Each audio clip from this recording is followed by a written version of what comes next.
Buenas tardes amigos, bienvenidos a otro programa de Capítulos de Historia.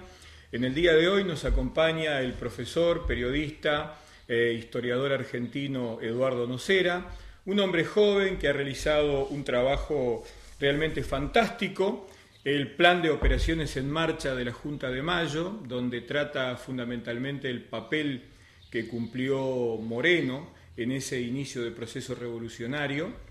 Eduardo es profesor de la Universidad de La Matanza en Buenos Aires y nos está visitando en función de otro trabajo de investigación que viene realizando, del cual hablaremos en unos minutos. Eduardo, contanos un poco la experiencia de este voluminoso trabajo que ha tenido tanto éxito en Argentina y que está empezando a tener un éxito importante en Uruguay. Bueno, podemos pensar que me interesaba comprender este tiempo y revisitar algunos documentos de la etapa fundante de los procesos que podemos denominar como guerras de la independencia, luchas emancipatorias, ¿no? Teniendo en cuenta que hoy, tal vez, en América del Sur, en nuestros países también estén asistiendo a una suerte de avanzada emancipatoria, con características, por supuesto, particulares en cada una de las regiones, ¿no?, a las que hago referencia.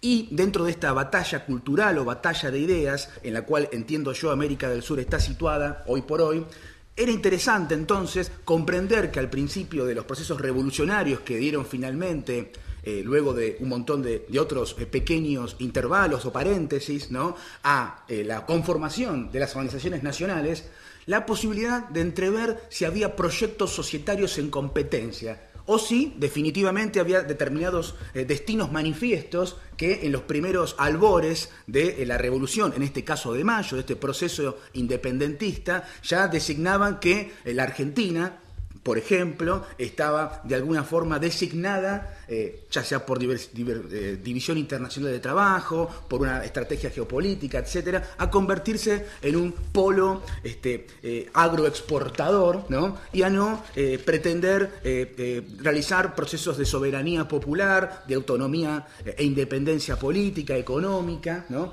Y, bueno, como todos sabemos, nuestros países latinoamericanos durante muchísimos años han estado disputando, ¿no?, con poderes importantes este tipo de libertades como para realizar nuestros propios devenires desde la manera que nosotros consideramos más acertada. Y creo que en la Revolución de Mayo el plan de operaciones tiene mucho que decir, porque permitiría obtener determinadas herramientas que nos harían ver el revés de la trama revolucionaria de Mayo, donde, por supuesto, como todos sabemos, el plan de operaciones aparece como un documento secreto, que se duda a veces de su autenticidad. Durante 3 siglos la polémica está instalada. ¿Es de Moreno? ¿Es de Moreno y Belgrano? ¿O acaso no es de uno ni de otro? Es de un tal Felipe Contucci, que tiene mucho que decir al respecto de la banda oriental, que lo supo conocer muy bien. Y, por supuesto, quien se comprueba que es el escritor, el tal Andrés Álvarez de Toledo, un capitán realista en la ciudad amurallada de Montevideo, también en este proceso emancipatorio que se inicia en mayo. Es muy interesante lo que decís, en primer lugar porque siempre se ha considerado por parte de la historia nacional que el plan de operaciones en marcha de Moreno era un documento eminentemente porteño, eminentemente emanado de la Junta de Mayo. Tú planteás ahora que seguramente quien lo escribió estaba dentro de Montevideo, pensando y planificando estas cosas, que Moreno seguramente fue el autor ideológico de este documento. Pero hay una cosa que es realmente interesante, que a mí me interesa preguntarte, y creo que a los televidentes también.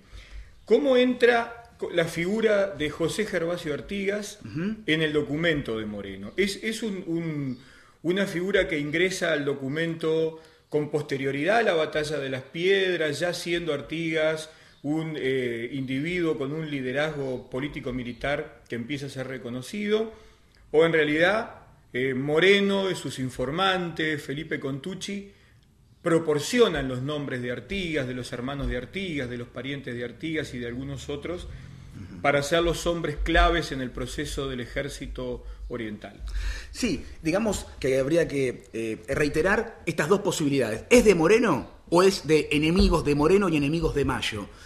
Si es de Moreno, él es el autor intelectual, vamos a llamarlo así, del plan de operaciones. Se ha comprobado por análisis califráficos que se hicieron con posterioridad en el siglo XX, esto los encargó el historiador argentino Ricardo Levene, que durante mucho tiempo dirigió a la Academia Nacional de la Historia de la República Argentina, y esta prueba caligráfica, este examen al que sometió el documento Levene, arrojó que la letra que se observa en ese documento no pertenece a Mariano Moreno, pertenece a Andrés Álvarez de Toledo, íntimo de Felipe Contucci, lo que aporta ese dato que es importante. Pero Moreno pudo haberlo dictado porque lo que aparece en 1896, porque es un documento que se extravía entre 1810 y 1896, no tenemos el documento y se ha perdido el original. Entonces lo que aparece es una copia. Esa copia bien pudo haber hecho Álvarez de Toledo una copia del plan de pluma de la del propio brazo de Mariano Moreno, digamos. Pudo haber sido también esta posibilidad. Ahora, Artigas aparece en el artículo 2. Aparece Artigas, aparece Ojeda, aparece Valdenegro, aparecen los hermanos, los primos de Artigas, y aparece la figura también de Rondó. Es interesante pensar esto. Aparece con una tarea muy específica que el plan le asigna una importancia trascendental, que es la toma de la plaza de Montevideo. Y esta toma debe darse a partir de la campaña oriental sublevada. Y eso exige el plan de operaciones. Que esta campaña, liderada por uno de los hombres que el plan sostiene, tiene la capacidad suficiente, es el propio José Gervasio Artigas, que como todos sabemos, el plan es un plan fechado. Y esto vale la pena recordarlo bien. Se presentaría el 30 de agosto de 1810 o el 31 de agosto. Está firmado el 30. Yo considero y en mi libro afirmo que al día siguiente se presenta. Pero digamos lo siguiente, si se presenta el 31 de agosto, no estaba Las Piedras, que es el 18 de mayo del año siguiente. Del 11. Bien, Artigas hasta ese momento es blandengue. Eso está claro, porque ni siquiera ha venido a Buenos Aires ni se ha presentado ante la Junta para ofrecer sus servicios como lo va a hacer. Y en esos meses está operando con las fuerzas realistas en Santa Fe, justamente en lucha contra las fuerzas bonaerenses. Claro, bueno, hay dos cosas para decir. Uno, podemos tener una mirada en la cual digamos lo siguiente: Moreno, un Moreno visionario, un Moreno muy bien informado por Manuel Belgrano, incorpora a Artigas porque sabe de su carisma, sabe del gauchaje, sabe de su influencia, sabe de su carisma y lo necesita. Dos, el plan no es de Moreno, es de Contucci, lo incorpora porque lo conoce y porque aparte es un plan fraguado que se escribió después que los hechos de Las Piedras tengan lugar. Por consiguiente, los nombres que acabo de enunciar son aquellos nombres que son extraídos del parte de la batalla de Las Piedras, ¿no? También, si es de Moreno, imaginemos esto, habría un elogio que yo podría hacer a Moreno por el plan de operaciones, que en definitiva a mí me interesa mucho el plan, y yo tengo una mirada que considero que puede entusiasmar a algún lector. A mí me entusiasma el problema del plan de operaciones y el contenido del plan de operaciones, y comprendo una cosa que puede pensarse, que la banda oriental, esta sublevación, hablaría que Mayo, este revés de Mayo que es el plan, no es únicamente somos los porteños, vamos a hacer una revolución porteña. Está bien, somos porteños, pero también pensamos lo que pasa en la banda oriental. Ahora, eso es a favor. En contra, ¿qué digo? Somos los porteños, pero el plan menciona a Artigas y a sus muchachos como el populacho. Hay una mirada, de todas formas, que podríamos comprender con la mentalidad de época, que no deja de herir cierta sensibilidad, porque es una forma, de alguna forma, no del todo inclusiva en términos igualitarios, sino que ellos son el populacho, ese es el término que se utiliza, y nosotros somos...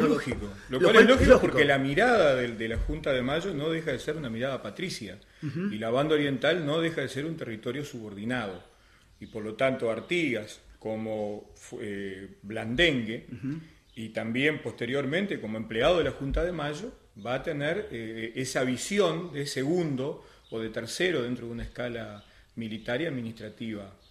Bien, Eduardo, ¿qué estás investigando en este momento? ¿A qué se debe el hecho de que nos hayas visitado acá en la frontera? ¿Estás en viaje a la Universidad Federal de Pelotas? ¿Estás en viaje a Porto Alegre? Para un nuevo trabajo de investigación que de alguna manera continúa esta línea de trabajo.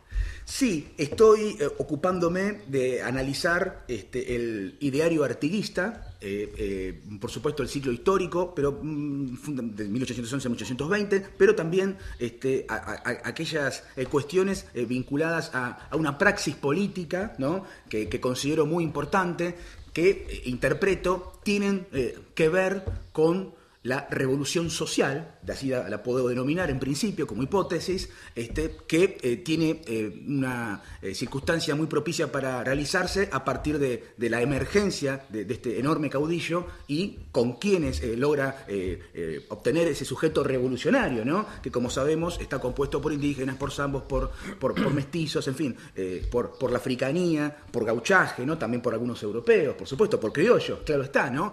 Bueno, muchas gracias, Eduardo. Buen viaje rumbo a la Federal de Pelotas.